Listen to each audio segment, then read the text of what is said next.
Hello, I'm Pika, and welcome to the first installment of a series of mine where I'll be covering every gear ability in Splatoon 2. I'll be explaining how these abilities work, talk about when they're most useful to use, and in the case of stackable abilities, I'll talk about how much you should have equipped to be most optimal. Rather than every ability having their own video, I'll be splitting abilities that are related to each other into their own groups, and have videos for each group. Today I'm covering what I am calling special gauge abilities, which include Special Charge Up, Special Saver, and Tenacity. All of these abilities have the main goal of helping the user get a higher number of specials in a match than they would have otherwise had. Now let's get into it. First up today is Special Charge Up. Special Charge Up increases the speed at which your special gauge fills by a set multiplier. In application, this essentially reduces your acquired points to build special. The reduction in percentage for your acquired points for special does not change based on the base special cost of your weapon. For example, one main of Special Charge Up will let you build special at 1.0909 times the normal speed for both Sploosh-O-Matic, which is a 160 point for special weapon, and Custom Explosher, which is 220 points. Because of this, Special Charge becomes more effective the higher your base special cost is. To find the resulting special cost from using Special Charge Up, you can divide the base special cost of your weapon by your charge speed multiplier. So in the case of one main, you'd divide your special cost by 1.0909. For Sploosh, that one main takes the special cost from 160 points to about 147 points, while for Custom Explosher, it goes from 220 points to about 202. For Sploosh, it made the special cost about 13 points cheaper, while for Custom Explosher, it made it 18 points cheaper. Although Sploosh still ends up with the much cheaper special in the end, the special charge in the Explosher reduced more points from the base cost, so it gets more value. Up next is Special Saver. Special Saver reduces the amount of your special gauge that gets depleted when you die by a set percentage. Special Saver is similar to Special Charge Up in that the value you get from running Special Saver does not change based on the base special cost of your weapon. Because of this, you theoretically get more use from Special Saver when you use it with a weapon with a high base special cost. Once again, I'm going to use the example of a main of Special Saver in the weapons Sploosh and Custom Explosher to compare how this works. If both weapons were to die with their special gauges completely full, which is when Special Saver gets the most value, then both of them will respawn with 70.74% of their special charged. That's an additional 20.74% of special saved compared to the base 50% without any Special Saver.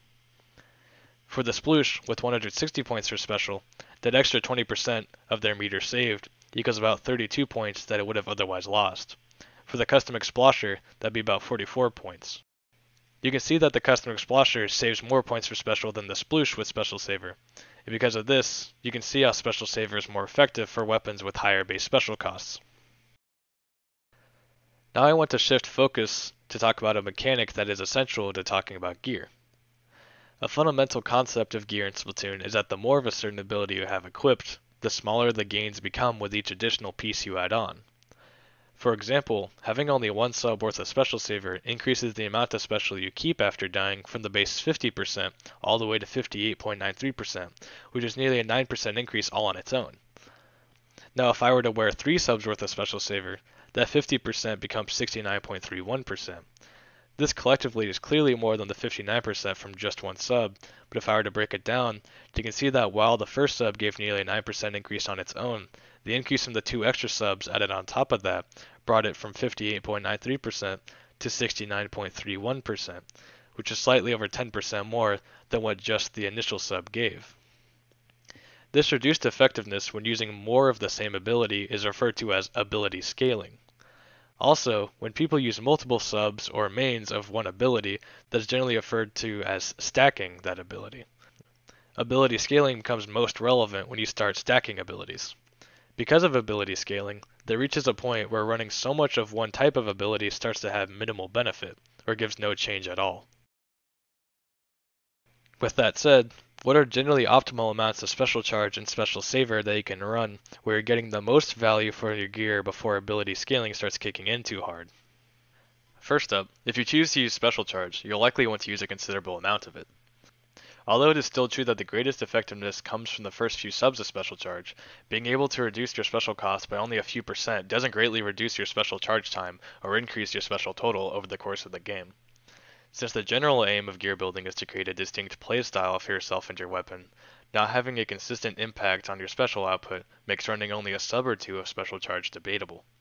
For reference, one sub of special charge makes your special cost 97.18% of its normal value. Although that's nearly a 3% decrease for only a one sub investment, it will not make a large difference in game.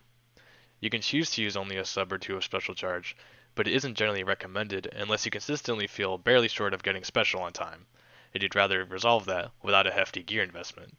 Effective special charge usage forms a playstyle centered around spamming specials. To start seeing a consistently higher special output, you want to be running at least one main of special charge, which takes the cost of your special down to 91.67%.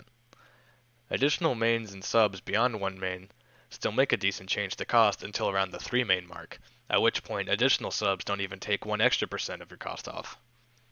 3 mains is still pretty extreme though, and it's rare that you have that much gear to spare. Any amount from 1 to 2 mains of special charge will give a large enough reduction to special cost for you to feel an improvement, while still leaving plenty of gear space for other abilities. Speaking of other abilities, Special Saver has far more generous scaling compared to Special Charge, and also has considerable value even in small amounts. As said in my earlier example, just one sub of Special Saver brings your special saved after dying from 50% to 58.93%. Considering this will be put to use every time you respawn, you will clearly see a difference from using it. It is actually fairly common to see people using just one sub of Special Saver, and it's because it alone is this powerful. This is the first instance of something players refer to as utility subs, which are abilities that provide a lot of value even when only one sub is equipped. I'll talk more about these in the future. This is not to say that using more than just one sub of Special Saver is a bad idea in some cases though. The ability continues to have substantial value even in large quantities. One main increases your special saved to 70.74%, and 2 mains takes it to 82.27%. If you are playing a weapon that expects to die quite often in a match, but you also want to get a lot of specials out, then stacking Special Saver can really start to shine, since it will save you plenty of time building specials over the course of the entire match.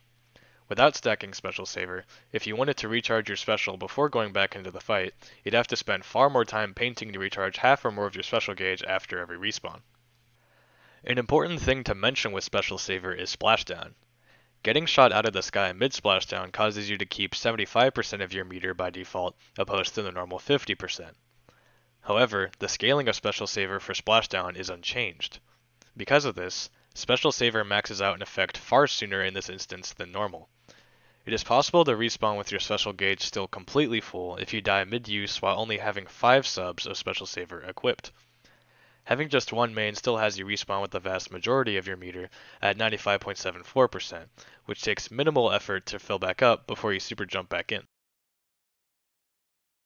With all of this in mind, I highly recommend trying to squeeze one sub of Special Saver into your builds, but if you still find yourself spending too much time recharging specials after respawns, then don't be afraid to use several subs or a main or two either.